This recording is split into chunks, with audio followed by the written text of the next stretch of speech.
The purpose of Wealth Talk is to educate, inform, and hopefully entertain you on the subject of building your wealth. WealthBuilders recommends you should always take independent financial, tax, or legal advice before making any decisions around your finances. Today's episode is brought to you by WealthBuilders Membership, a proven step-by-step process that helps you achieve financial security within 2 to 3 years. To find out more, head to wealthbuilders.co.uk/membership. Welcome to this week's episode of Wealth Talk. My name's Christian Rodwell, the Membership Director for WealthBuilders, joined today by our founder, Mr. Kevin Whelan. Hi, Kevin. Hi, Chris. Good to be with you again. And just to let you know, it is me. Yes.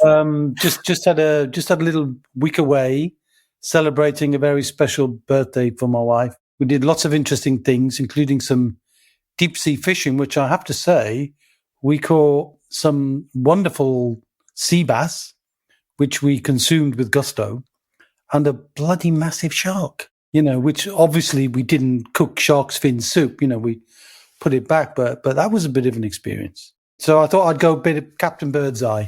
Yeah, for those listening, we're talking about the beard, the new facial hair look for Kevin Whelan, which I like, Kevin. Yeah, very nice.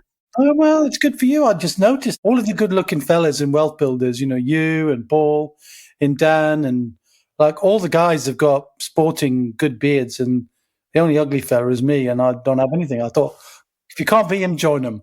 But it'll only be for a few weeks until the wife gets bored or stops tickling her face, and she'll go, "No, get rid of that thing, Kev." And that'll be me. But for a week while I was away, or 10 days or so, I just thought I'd leave to go. Anyway, why are we talking about beards?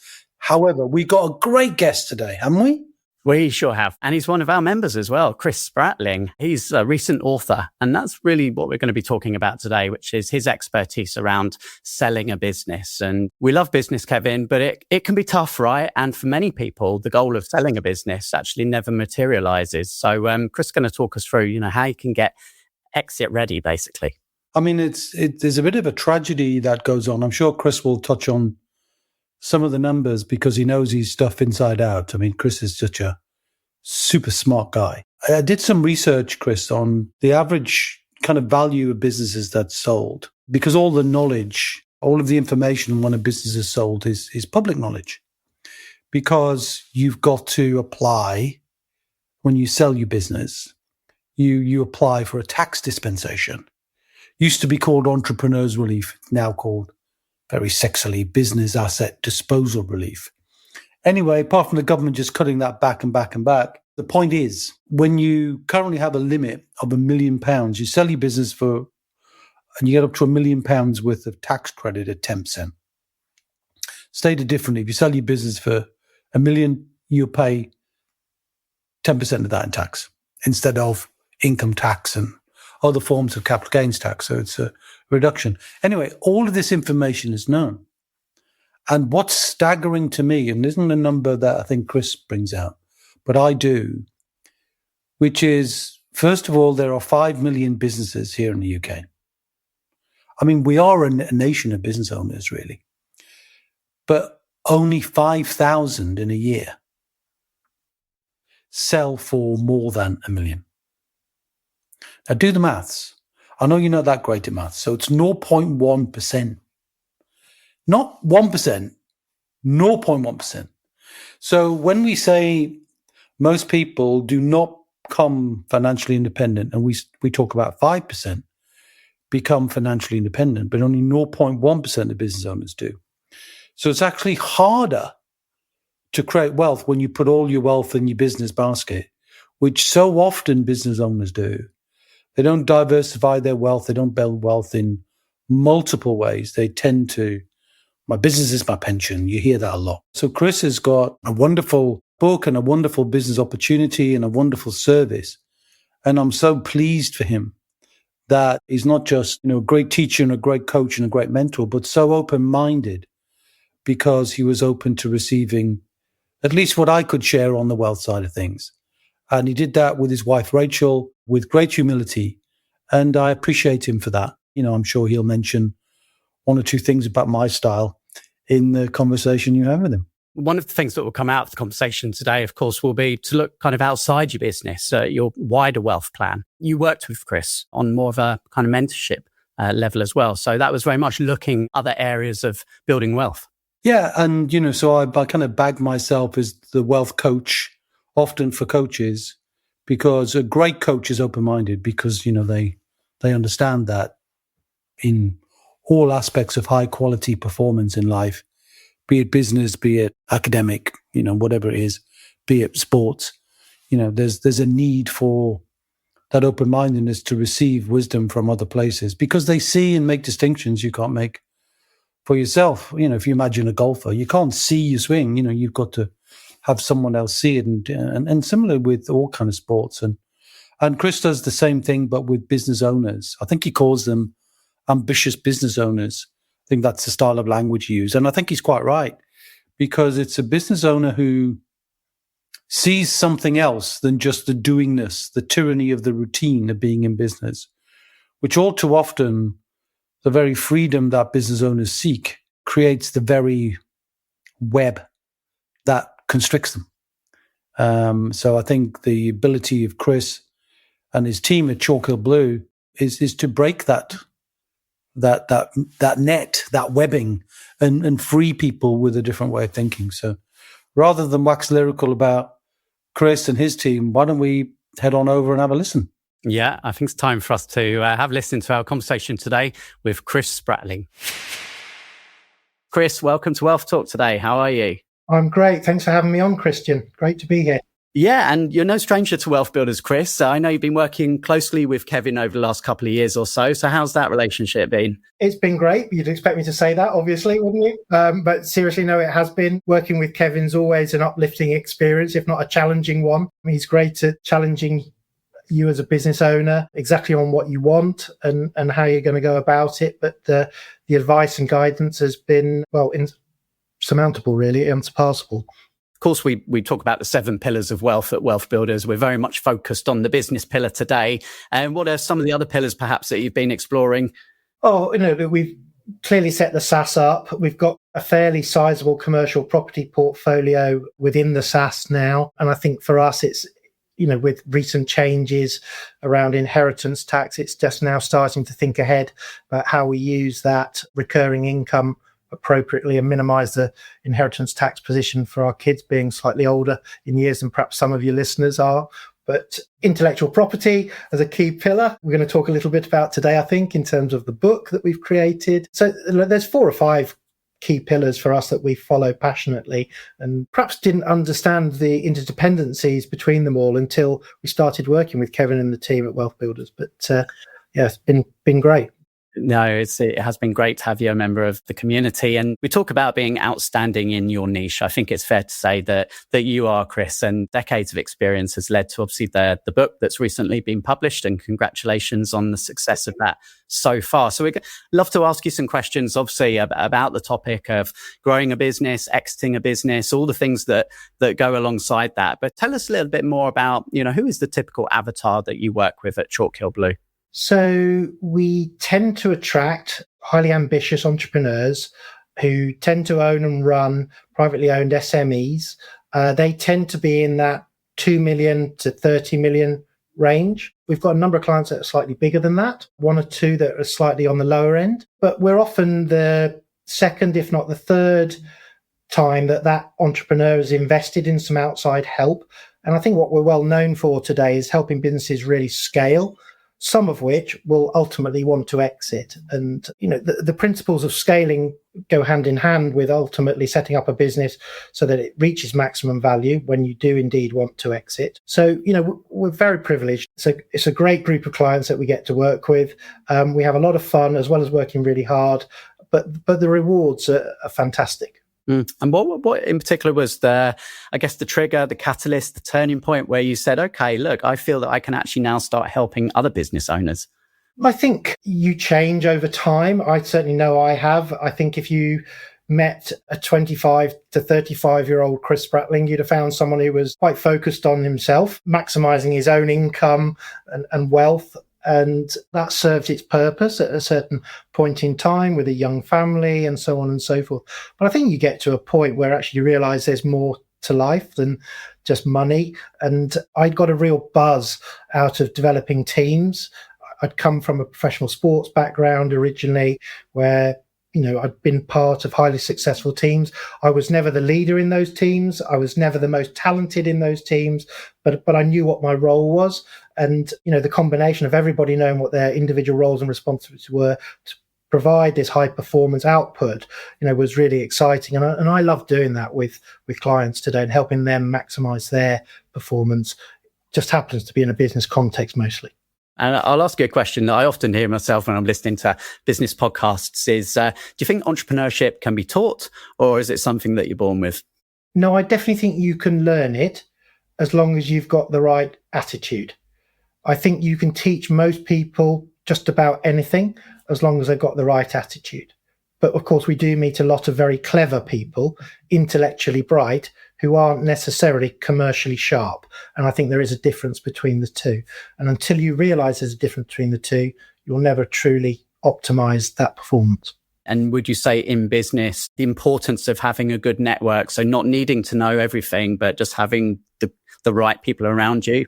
Look, I think, again, if you take a sporting analogy, most people recognize that they can go so far on their own, but actually you would employ expert advice, coaches, mentors, etc., to help you optimize that performance. Football teams don't win European championships and things like that and then suddenly sack the coach because they think they know it all.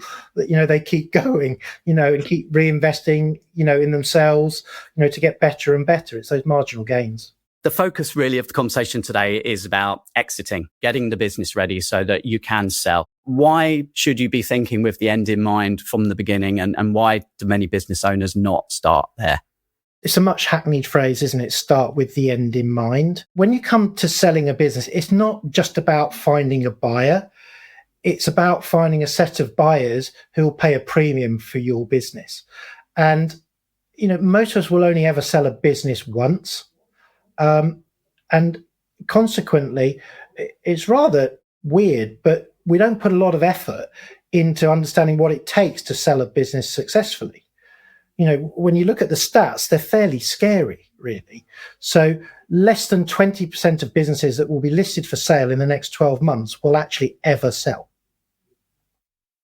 which is kind of crazy, right? When you put all of this, effort into building a business, building your personal income, and so on and so forth. I think IFAs generally have a figure of around 80%, and that's 80% of an individual's wealth is tied up in their business, particularly in the SME world.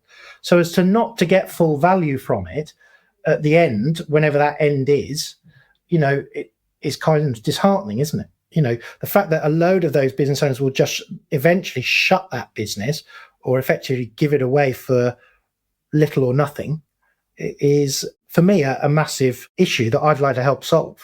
And then that's part of the reason I wrote the book. We keep seeing business owners who keep making the same mistakes. And, clearly I can't work with everybody, just a very small select few, because that's all we have time to do.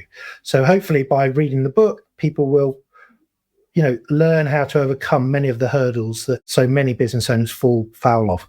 Yeah. And in the book, you mentioned that over 50% of business owners are unhappy with their exit. Why do so many leave money on the table when they sell? I think there are numerous reasons, but most overestimate the value of their business. Most fall into this trap of saying, oh, well, I've spoken to my accountant or I've spoken to other business owners, and a business like mine typically sells for a multiple of X, of my adjusted EBITDA, let's say. In reality, that's just not true. We've had many examples over the years where businesses in the same sector have sold for completely different multiples. And the multiple's something you probably work out after the deal has been done, because there's just so many variables. And, different buyers will value businesses in different ways. Different types of buyers will, again, find different businesses attractive or not, as the case may be. And, it's a complex landscape. And I think if you don't understand it, the danger is that you leave plenty of money on the table simply because you didn't know what to do in order to structure your business for the maximum exit. So maybe it'd be actually helpful, Chris, if you don't mind, to walk us through the main stages of preparing a business for exit, so our listeners get an idea of what that looks like. Well, we already touched on the fact that you'd ideally start with the end in mind. And I think often when we have these conversations, we talk almost entirely about how do we ready the business for sale. But actually, for me, I think there's an important first step that's nothing really to do with the business per se. And that's all about seller readiness. So in the book, we spend a fair bit of time in the early part of the first half of the book looking at, what it means to be ready as a seller. So understanding what are our motivations for selling, what do we need, what do we want from an exit. So interesting, there's a great overlap here with what WealthBuilders does. Do I actually know how much my pension is worth, what it's going to yield me in retirement, and does that actually match my retirement plans, if I'm at that stage? And it, again, kind of scary when I think about all of the business owners we've worked with over 20 odd years, most of them haven't got a clue. They don't understand the true value of their estate. They don't understand what their pension, if they've got a traditional sort of SIP type pension, is going to yield them. They don't understand what other investments they might need, and so on and so forth. So, most business owners, particularly independent business owners, will think of their business as that pension in some form or other. So to understand how it plays a part in building that overall wealth journey, I think is massively important. The other thing about that seller readiness is equally about understanding that deals can take many forms and shapes and forms. And so it's about understanding not just what I need the transaction to be worth, but how I'm prepared to see it structured, the timeline over which I'm prepared to do that deal. And equally, for many business owners who've grown a business with the help and support of a long-standing loyal team, it's also about how that new owner will behave and how they will treat the staff that I ultimately leave behind when I sell. And so there's lots of things like that around seller readiness first that I think we have to get right and get clear, because until we're clear on that, we don't actually know how to build our business to tick those boxes. I then think you come into the more traditional topic of conversation, which is how do I build a business that is saleable for maximum value? And there's lots of talk about drivers. We talk about 10 drivers in the book. Others have said there are 6. Some have said there are 8, etc. We tend to think there are a couple more.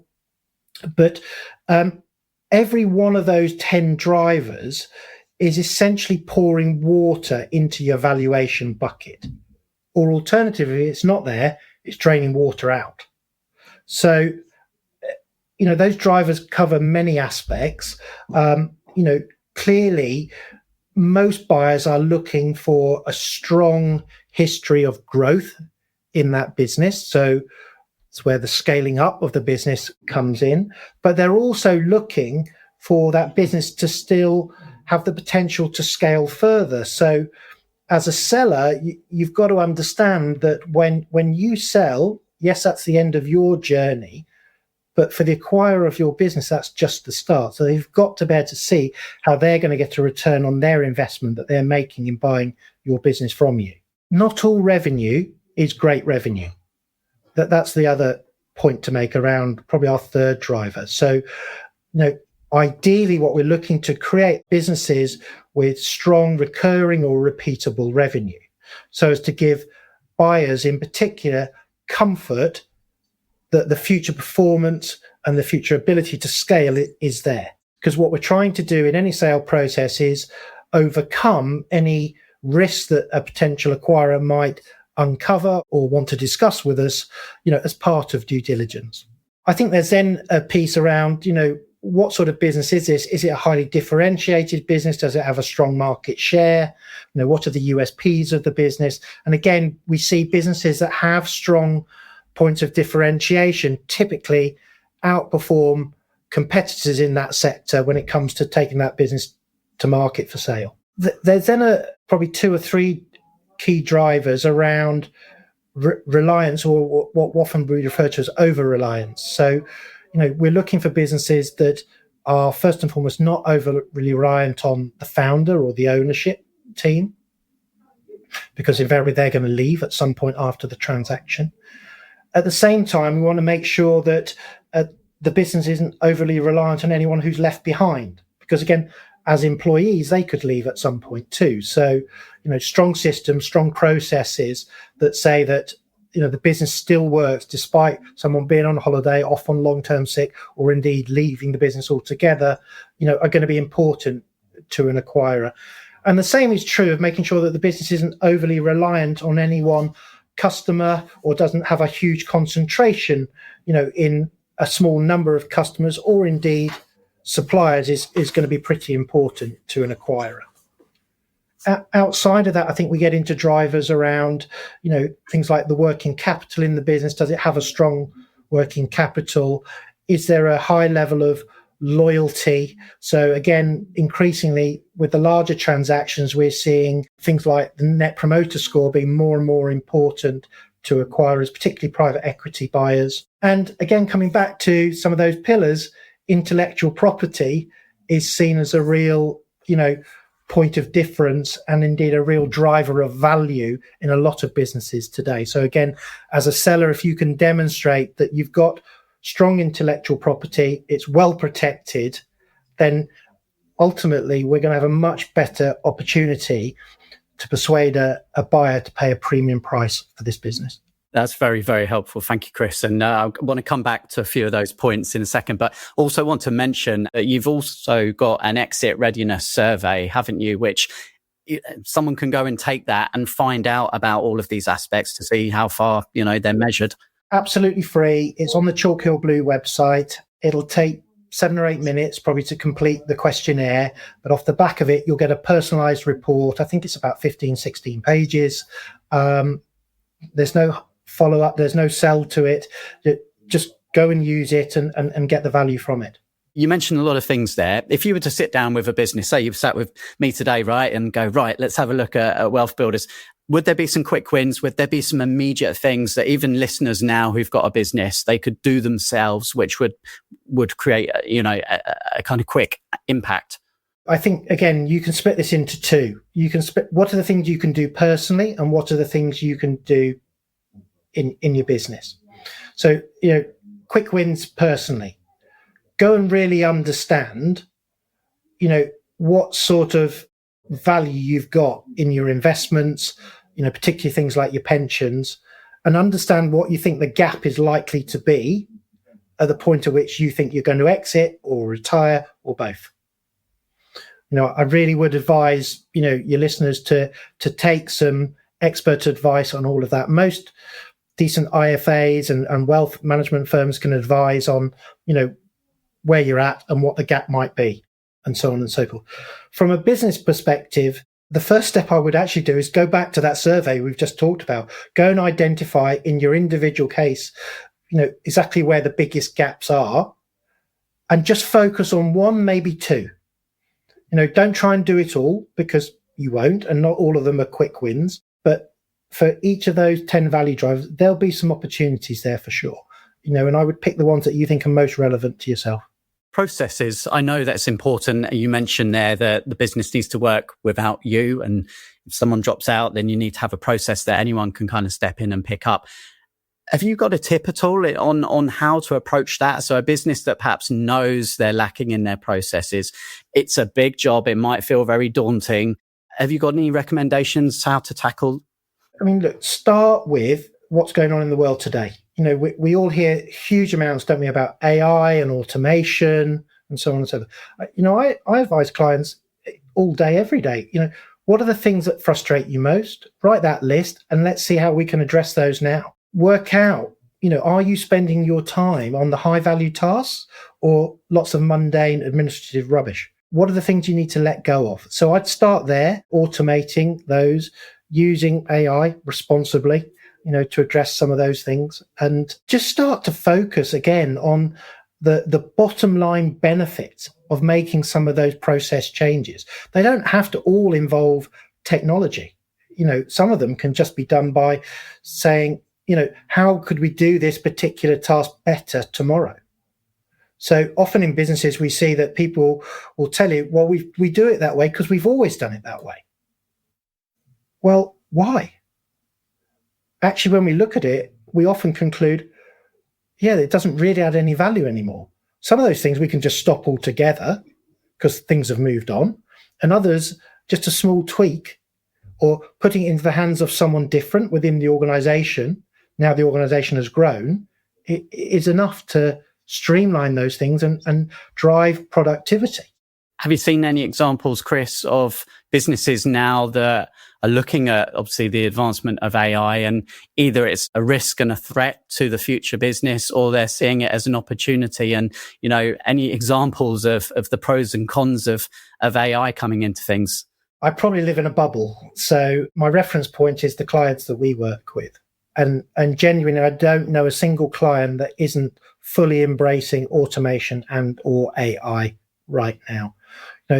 So from some very basic things, using tools like Copilot to record virtual meetings and publish minutes and action points very, very quickly after the meeting, and using other bolt-ons to make sure tasks are actually completed on time to the required standards, all the way through to, applying AI to look at optimum journey times for sales forces and, team members that are out on the road, service delivery teams, and so on and so forth. It really is something that our clients, at least, are embracing fully. One of the other businesses I own is an accountancy practice. AI is going to fundamentally change the way we operate as a business. The basic bookkeeping tasks, as done by junior members of the team, often it will go, but it won't replace those staff. They will just do higher value added activities and more advisory based services for clients, so as to help those clients grow their businesses much quicker, much more efficiently, and so on. So personally, I think in responsible hands, AI is a great tool. And again, I encourage all our clients to spend a significant amount of time each week learning about AI and being curious as to how it can help them grow their business and improve the bottom line. Now, family wealth is at the heart of what we do at WealthBuilders, and you obviously have a big family yourself, Chris. And how do you advise founders to handle internal transitions, especially when it's family-owned businesses? I think a bit like coaching generally. It's about education. And so I'm a massive fan of the things that you guys have been championing for a number of years now about educating, different generations about the importance of understanding how wealth is created and how it's passed down throughout the generations. So I think that's something that we talk lots to clients about and others within our network. But again, not every client will be the same. And so I think it's about understanding, what are the options and picking the best ones for an individual and helping them, navigate that complexity. I think, again, not unlike what you guys do, I spend a lot of my time helping clients unravel the complexity and implement practical steps to work towards their individual personal goals. And, all too often we get tied up in business, and other activities, and we don't put enough time thinking about the things that are truly important. And so, we're big fans of take a step back and why are we doing this? Why am I working so hard to build this business? What's the real motivation? What's the outcome I need? Am I putting my time into the right activities? Am I focused on the things that really make a difference to that top or bottom line? And does that tie in with the concept we talk about, sort of creating freedom before you actually sell? So, not waiting until, that end point. I think it does.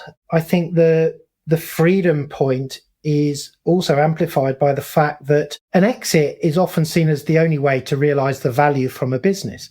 It may not be the right option for some business owners. Sometimes it might just be, I want to step back and carry on taking a great dividend from my business, whilst somebody else runs it for a period of time. Or I might want to step back and pass it on to the next generation. But, in that process, how do I educate them as how to run it, and not only just run it and keep it ticking over, but how to take it on to the next level? I mean, we have one client that we've worked with now for a couple of years, and he's the fourth generation to run that business.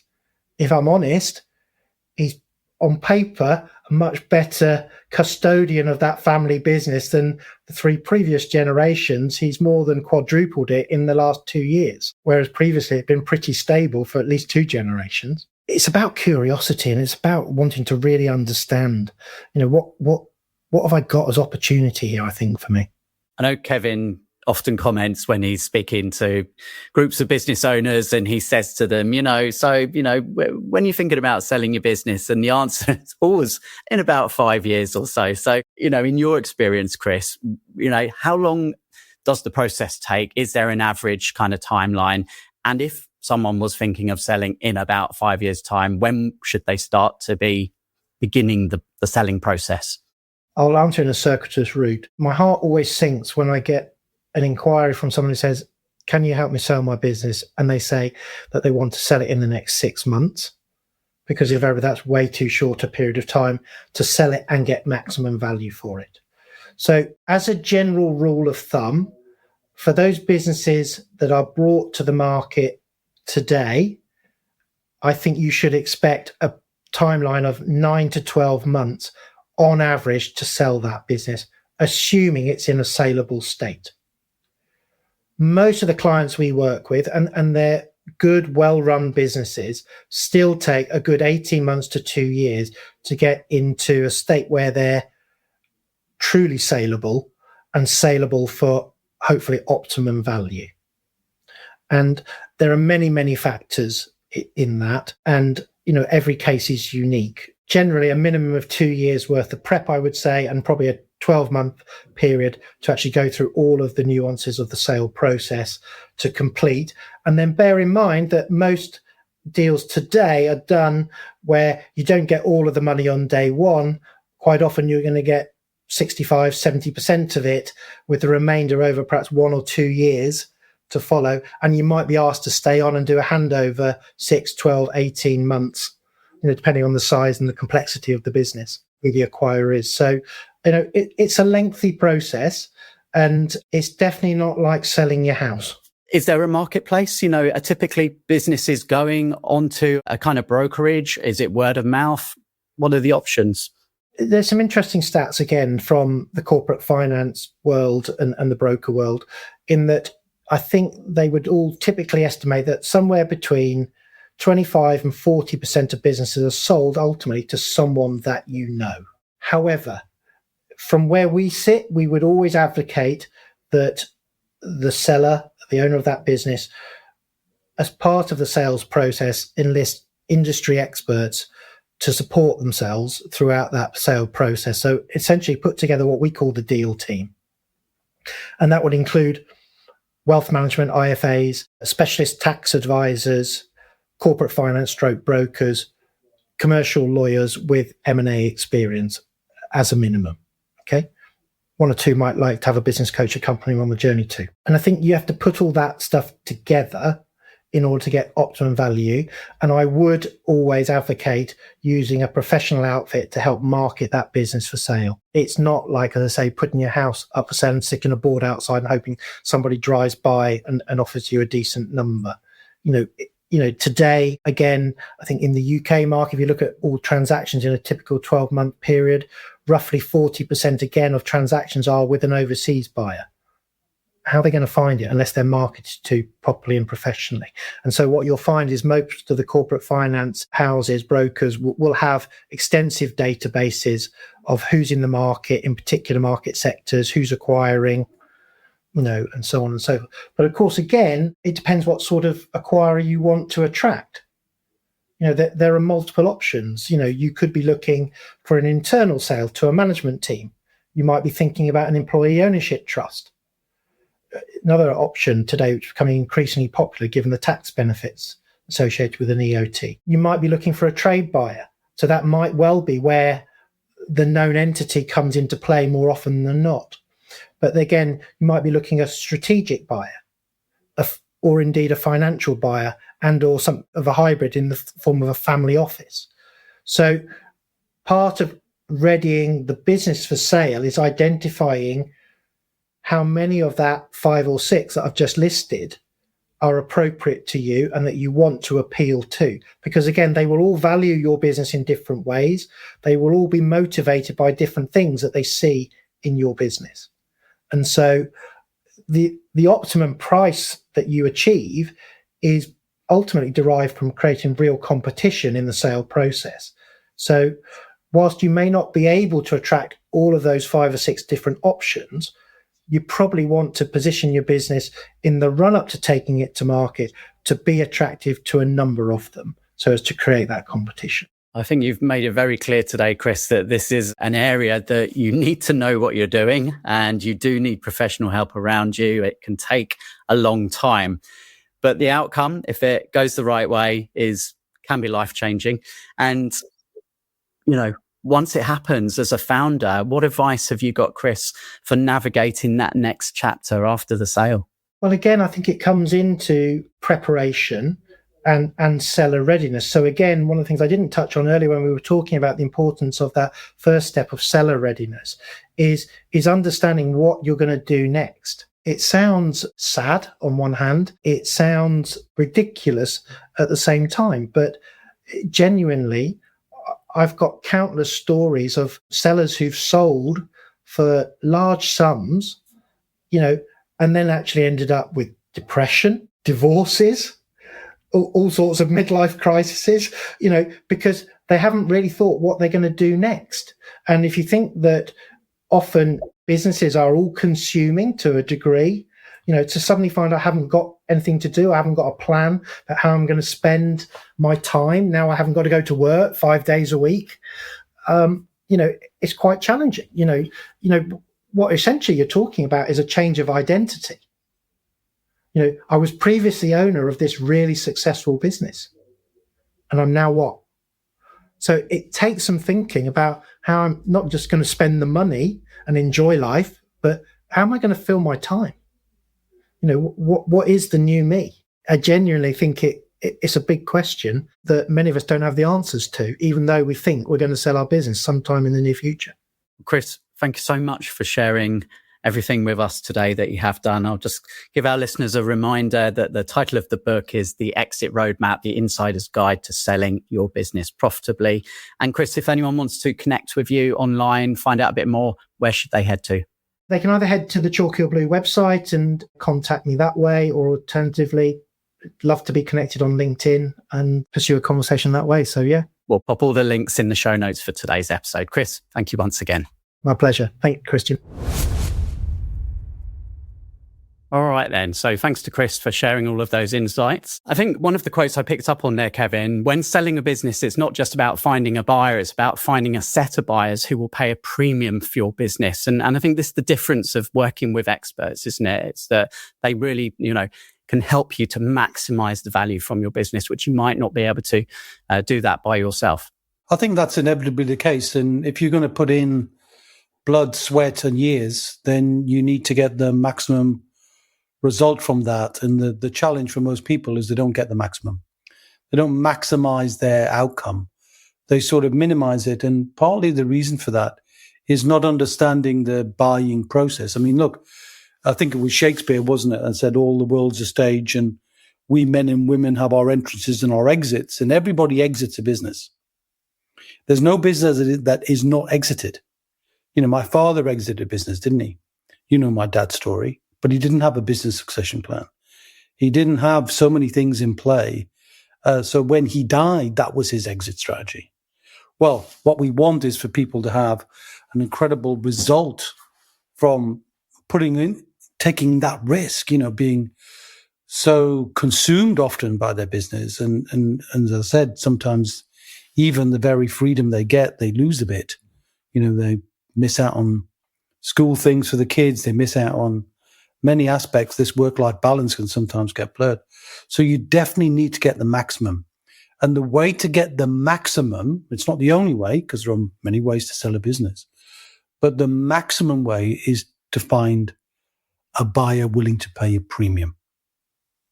Because anybody can buy a business at rock bottom price, and anybody could sell a business when they're in a state of stress, like divorce or disease, or in my father's case, death, the three dreads, the 3 Ds. So I think it's important to pay attention to what Chris had to say about getting a premium. And the premium is always going to be driven by, he calls the drivers. He does a good job of explaining, in the book anyway, all of the drivers. And I've touched on some of those with you.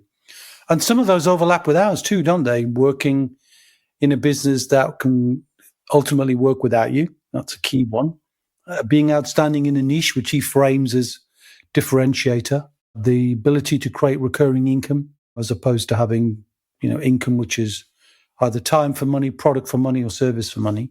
And a few others besides that, like, not having your business depend on any one supplier, one member of staff, whether it's the founder or whether it's the staff left afterwards. And, so I think the premium is the best way. And to get a premium, you need to have all those things in play. Otherwise, you won't get a premium. And the great source of disappointment for business owners, and I think Chris did touch on one number, which is the vast majority of people who want to sell their business simply can't. It's not like selling a share portfolio, or he calls it, he talked about selling your home. It's not the same thing. The valuation is not a general. You can't just look something up and say this is the value of a business. And there's always a mismatch, an incredible mismatch often, between the value somebody who's put their life's work into and the value that somebody's willing to pay. And ultimately, the premium payer wants one thing more than anything, is predictability of profit. And that predictability comes from having all those drivers in play. Otherwise, if you think about it from a house point of view, somebody can come and look at a house and get a survey done within a few months, could have bought that property. If you want to sell a car, you could do that. Yes, there are lag times, but the lag time of selling a business is years. It's not weeks. You talked about, he dreads it if somebody says, I want to sell in 6 months. There's just not enough time. And here's the thing that really strikes me about Chris's observation of, if it takes 2 years-ish to put in really good preparation to maximize the premium, and then it takes a year to identify the right kind of buyer. And then it takes maybe 1 or 2 years more for the buyer, the acquirer, to know that predictability is in play. Hence, they will often create something called an earn-out, where you don't get all the money day one, It's not like a house. You sell the house, you get the money. Nobody comes back and says, oh, I didn't really like what you did to the garden, I want some money back. You can't do that. So, but with a business, they can hold back, So I think there's something odd to me about putting all those eggs in that one decision and being in the end held ransom because you don't have the right predictability, or the business acquirer has not seen that predictability, which is why we talk so much about recurring income. If you've got a recurring income business, you've got such an incredible opportunity to give the predictability to the business acquirer, because that's what they want more than anything else. Because they fear that if they got it wrong, if something went wrong in their due diligence, and they paid you, 7 figures or multiple sevens, then they're carrying a baby, they're carrying a lemon. It's going to be squeezed and cause a pain for them, and they definitely don't want that. So, wise words from Chris. And I think there's an incredible overlap between Chris's observations about business and our observations about business. But anyway, I was circling back because, I like to get on my high horses always, that if it takes, say, 5 years, right? If that was reasonable, anybody with a good business could reasonably put the drivers in play, find and negotiate the right kind of exit, make sure they've got as much predictability in place so they keep more of the money at the beginning. If it takes 5 years to do that, why not build wealth at the same time? Why not take those same 5 years and use some of the revenue from the business that you're putting in to generate recurring income streams that will not only give you experience of doing that, the experience of working out the different ways, the different recurring income streams that you can build, and we teach all of that in WealthBuilders. And Chris has been an absolutely wonderful student as well, as I said earlier on. and has built some incredible assets. He mentioned SaaS, he mentioned commercial property, he's mentioned buying other businesses, so Chris has like gone on steroids. But I think the only thing that we can lay him credit for, I think, is a structure. And I think he admits to that we give him a kind of sense of the whole, whereas he might have been doing these things a little bit ad hoc. But anyway, couldn't hold the guy back. It's just an incredible powerhouse. But the other point, though, Chris, about that is if you start to build your wealth, then you don't need to rely on the final exit price.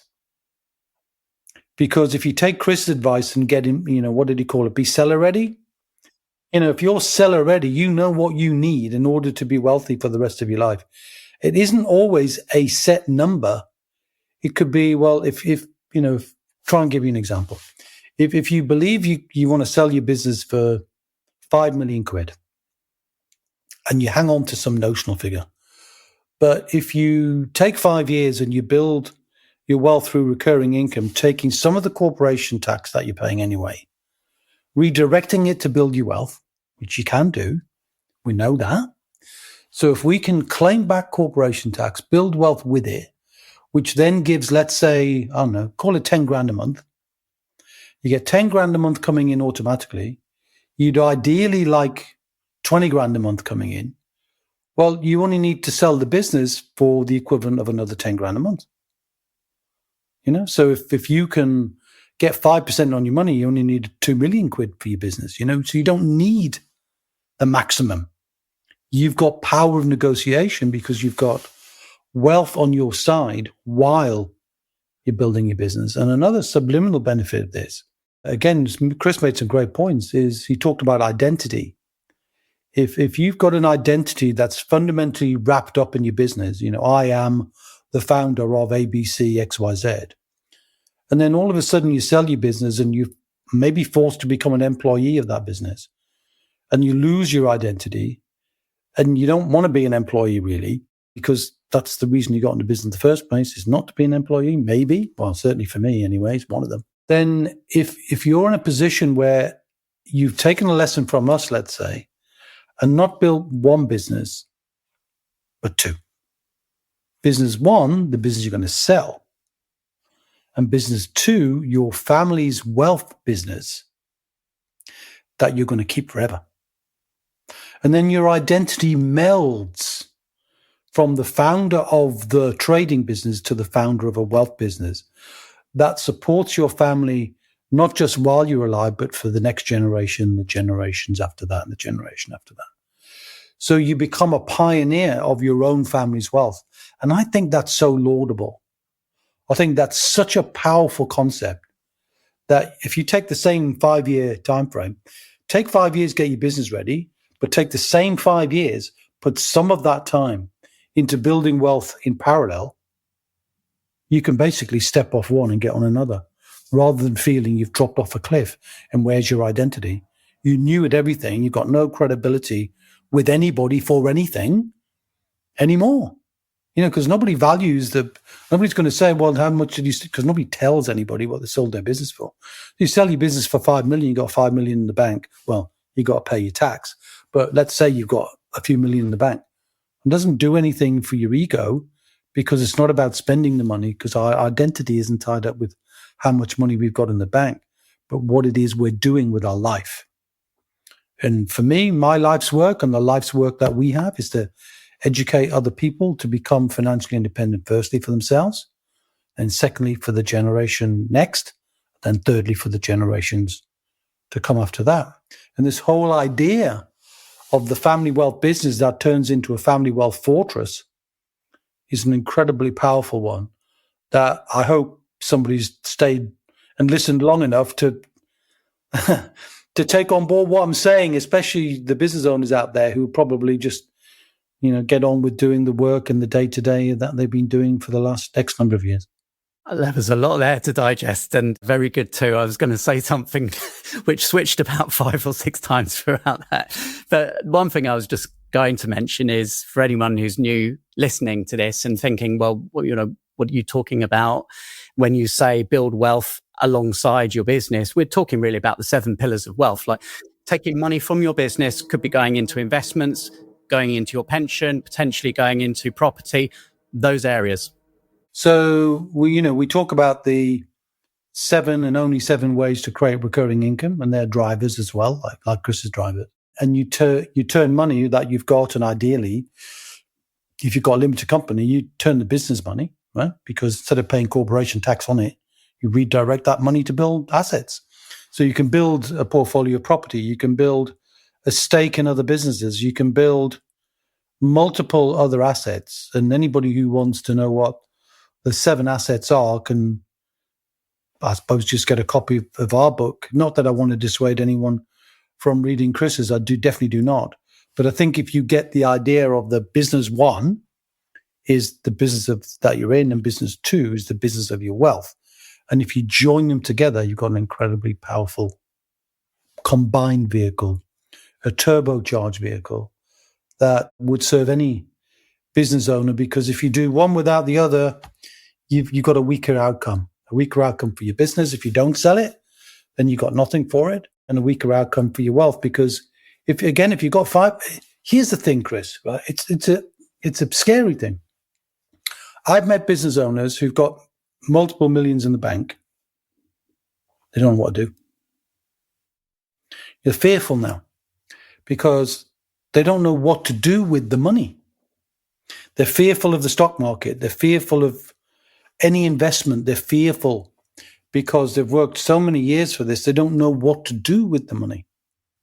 And they become very risk averse instead of building wealth sequentially not on creating more value, but almost repurposing the money into a self-replenishing money, recurring income streams that last forever, as opposed to having a few million quid in the bank if they ever sell, which we know is only 0.1% anyway. But those who do, then the money's getting depleted month by month, year by year, and they feel very nervous about the legacy for the next generation as well, because they don't want to give it away because they've got nothing else to fall back on but the money they got from the sale of their business. So you see how all this is joined up. Very much so. Very much so. Yeah. And one final thing I'd like to mention, Chris did refer to employee ownership trusts as another exit strategy. We did actually record a podcast way back, episode 103 with Chris Budd. So for anyone who'd like to learn more about EOTs, employee ownership trusts, click on the link in the show notes, and that will take you straight to that episode. I mean, EOT is a very popular way now. It's a growing way. And I think Chris makes a point about one of the drivers for many business owners is not just about the money. They want the respect and the appreciation of the staff members, of their past customers and existing customers. So they want the integrity of serving people to continue after the sale of the business. And one of the ways that can happen is the employee ownership trust, which is supported by government. In fact, if you were to imagine, you probably heard of Waitrose. We all own the business. We are partners in the business. Another great one, which again, it's not generally public knowledge, EOTs, is the Wallace and Gromit guys, Hardman. They're an EOT. And an employee ownership trust is essentially doing all the preparation Chris talked about, getting your business ready. But instead of selling to the acquirer, you transfer the control and ownership into the team who are currently managing the business. And there are some skills and some processes, and yes, you could refer to the other podcast on that. But in simple terms, one of the big benefits is if you sell a business, remember, you get £1 million at 10%, and the rest is at 20%. If you sell your business to an EOT, 0. So whatever the value of your business, you don't have to negotiate hard, do you? Because you've got a value of the business. Yes, it needs to be independently valued, but it's no longer so much about opinion, it's about fact, about the financial metrics, which you can definitely nail. And then when your business is sold to the trust, you get all the proceeds, whether it's upfront if there's money in the business, or gradually over time, then you can get all of that money out tax-free. and zero tax. I mean, what a way to exit a business, no tax. And you can still have an interest, you can still have a degree of control, you can still be involved if you want to. So for many business owners, it's a cake and eat it outcome. And the staff get a benefit too, not just the feeling of ownership, as you definitely notice with people like the John Lewis partners, but also they get a tax-free benefit as well of up to $3,600 a year as a bonus, tax-free. So, what's not to like about that? Never ever say one thing is better than the other. Your premium is going to come from an acquirer. But there are other exits as well, including the death exit. You might do nothing and hope for the best and die or get ill, or try and pass it on to your family members if they're interested. I was speaking to a guy only today, Chris, who said, I've got a business, it's a property business, and I've got 2 kids and none of them want it. None of them are interested. And it's like, well, that's okay, because they don't need to be interested, but it means you need a different strategy. You need that business to be managed or run in a different way by somebody else if you're getting too old to be able to do that. And we see that so often in things like bed and breakfasts and old nursery schools, where the owner's getting older and tired. They don't want to denude the asset. They don't want to sell the asset. They want to keep the asset because it's got a recurring income. So there's, multiple ways of selling a business, Chris. We could do a whole podcast on the 5 different ways of selling a business, and I could probably stretch that to 7 because that's what I normally do. And I'm sure we could do that. And if you want to do that, table that, and we'll, in fact, why don't people ask if you're interested in creating a podcast or was creating one, the 7 different ways you can sell a business. We'll create that in the coming weeks. Just, how would people do that, Chris? How would they let us know if they're interested?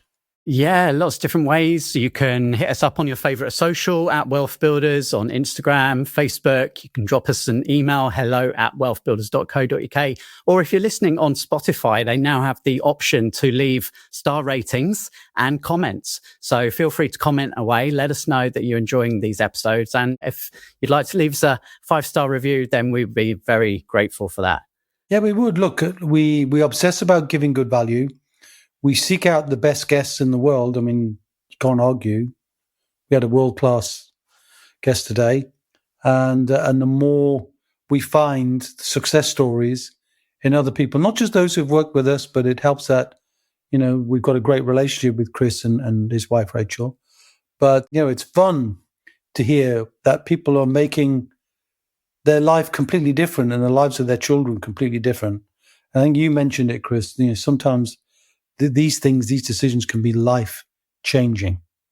But I want the life-changing to be a life-enhancing, not just changing, because sometimes the changes can be negative ones. So thanks again to Chris. That definitely provoked a stimulating debrief there. Don't forget, you can still grab a copy of our inheritance tax guide, which we're just putting the finishing touches to. So we have the waitlist at wealthbuilders.co.uk/IHT. And Kevin, who's that guide for? Anybody who's got a pension, anybody who's got a family, which is a pretty wide selection of people, because there are definitely the pensions and the government with pensions on the warpath. Okay, they're going to go for them. And as I've said before, people like me and people like Chris, we're not happy about it. We're going to do the best we can. And we know there are ways that you can protect your money in ways that other people are simply not going to show you. You'll get that information from the guide. And if you're a business owner, definitely go and check out Chris's book. It's an excellent read. So thanks again to Chris, and thanks, Kevin. We'll be back same time, same place next week. We will. And until then, my friend, see ya. We hope you enjoyed today's episode. Don't forget that we are constantly updating our resources inside the Wealth Builders membership site to help you create, build, and protect your wealth. Head over to wealthbuilders.co.uk/membership right now for free access. That's wealthbuilders.co.uk/membership.